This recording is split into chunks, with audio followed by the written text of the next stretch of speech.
కేసీఆర్ పైన గౌరవ ఆనాడు తొలి ముఖ్యమంత్రి తెలంగాణ రాష్ట్ర ఉద్యమకారుడు కేసీఆర్ గారిని పట్టుకొని మరి మాస్టర్లు పంపించాలని చెప్పి మాట్లాడిన రేవంత్ రెడ్డి ఖబర్దార్ గుర్తుపెట్టుకో. రేవంత్ రెడ్డి, నువ్వు పెద్దల పట్ల గౌరవం లేదు, మరి ప్రజల పట్ల గౌరవం లేదు, మరి నువ్వేం మాట్లాడుతున్నావు? నీకు సోయి లేకుండా మాట్లాడుతున్నావు, పిచ్చి కుక్క లెక్క మాట్లాడుతున్నావు.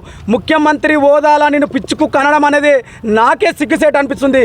కానీ మీరు మాట్లాడే మాట తీరు, మీ భాష బాగలేదు. మీరు మార్చుకోకపోతే ఖబర్దార్ రేవంత్ రెడ్డి, నీ ఇల్లు ముట్టడిస్తాం. ఇలా బీఆర్ఎస్ యంత్రాంగం అంతా మరి మీరు అంత తెలంగాణ ప్రజలంతా చూస్తుర్రు.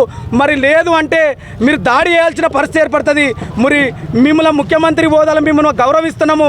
ఆ గౌరవాన్ని మీరు తప్పుదారు పట్టించి మరి ఆనాడు తెలంగాణ రాష్ట్ర సాధన కొట్లాడిన తెలంగాణ ముఖ్యమంత్రి కాబట్టే ఈరోజు నువ్వు ముఖ్యమంత్రి అనే తెలంగాణ రాష్ట్రం ఏర్పడిన ప్రత్యేక రాష్ట్రం వస్తేనే నువ్వు ముఖ్యమంత్రి అనే సంగతి గుర్తుపెట్టుకో.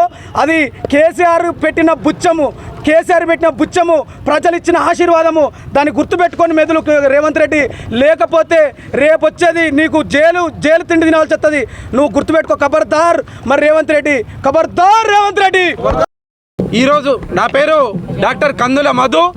ఈరోజు రేవంత్ రెడ్డి గారు కనుక ర్యాబీస్ వైరస్ సోకిన పిచ్చి కుక్కలాగా కేసీఆర్ గారి మీద మాట్లాడుతున్నారు.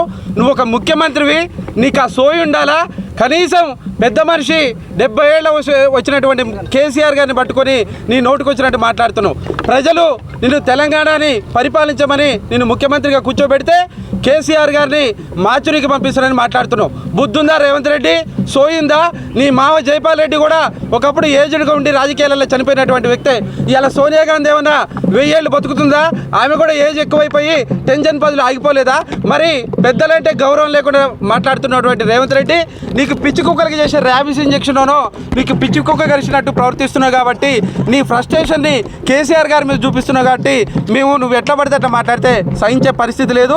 నేను తక్షణమే ఎక్కడైతే కుక్కలకి ర్యాబీస్ దొరికితే ఏదైతే రకంగా చేస్తారో ఆ రకంగా చేసే ప్రయోగం కూడా మేము చేయబోతున్నాం. నేను రేవంత్ రెడ్డి గారిని ఒకటి అడుగుతున్నా, పార్టీలో ఆయన వెనకుండి ఆయన ముఖ్యమంత్రి పదవి ఎక్కడ పోతారో చెప్పేసి బాధతోటి ఆయన అత్యంత అడిచరుడైనటువంటి వేమిరెడ్డి నరేందర్ రెడ్డికి ఎమ్మెల్సీ రాలేదన్న బాధతోటి కేసీఆర్ గారు అసెంబ్లీకి వస్తే ఫోకస్ మొత్తం కేసీఆర్ గారి మీద దాన్ని సహించుకోలేనటువంటి రేవంత్ రెడ్డి, నీ నోరు అదుపులో పెట్టుకోవాలా?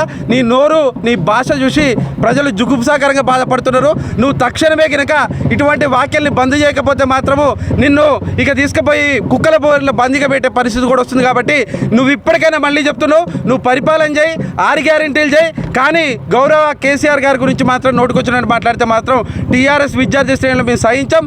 బరాబరు కూడా నీ ఇంటికి వచ్చి కూడా గడాఫీ జింబాబేలో జరిగినట్టు కూడా ప్రజలు భౌతిక దాడులపై జరిగే పరిస్థితి వస్తుంది. కాబట్టి నీ నోరు అదుపులో పెట్టుకోవాలని హెచ్చరిక జారీ చేస్తూ కాబట్టి